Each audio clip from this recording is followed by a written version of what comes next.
जी अस्सलाम वालेकुम दोस्तों, डेली रूटीन की तरह आज भी हमने बटेर पकड़ने की एक वीडियो बनाई है। बहुत ही इंटरेस्टिंग वीडियो है, बहुत ही मज़ा आया इस बटेर को पकड़ने का। तो आप वीडियो में देखिएगा, इंशाल्लाह आप भी इंजॉय करेंगे। तो उससे पहले मेरी आप लोगों से गुजारिश है, जो नए हैं, जो पहली दफ़ा हमारे चैनल पे हैं, जो पहली दफ़ा वीडियो देख रहे हैं, प्लीज़ वो सबसे पहले हमारे चैनल को ज़रूर सब्सक्राइब कर लें और साथ ही साथ बेल का बटन भी दबा दें, ताकि हमारी हर नई आने वाली ऐसी इंटरेस्टिंग वीडियो आप लोगों को सबसे पहले मिल सके।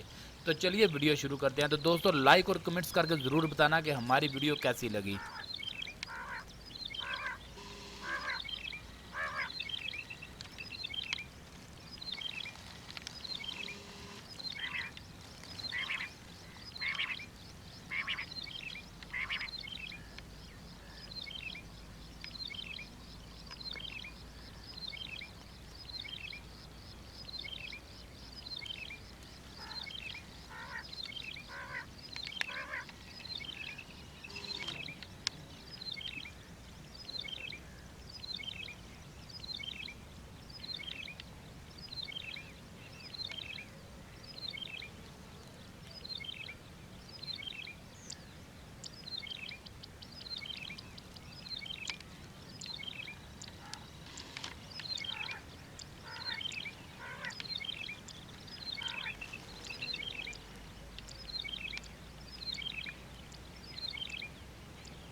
पहले तो नजर ही नहीं आता, टका टुका मार के पीछा हट गया, फिर खलो के बोलिया।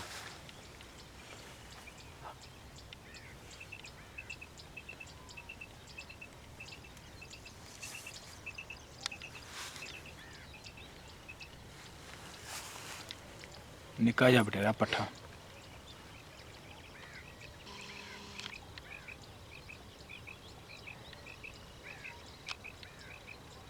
तो जी दोस्तों, साडी वीडियो अगर पसंद आई हो तो प्लीज़ कमेंट्स करके ज़रूर सानू दस्या करो। तो साडी वीडियो नू लाइक और शेयर लाजमी करया करो। तो मेरे दोस्तों जेडे पहली दफ़ा साडी वीडियो देख रहे सन, जेडे साडे चैनल ते नवे ने, प्लीज़ वो साडे चैनल नू ज़रूर सबसक्राइब कर लैन और नाल ही नाल बैल दा बटन भी दबा देन, ताकि डेली इस तरह की अच्छी वीडियो लई सारिਆਂ ਤੋਂ ਪਹਿਲਾਂ ਤੁਹਾਨੂੰ पहुँच सके।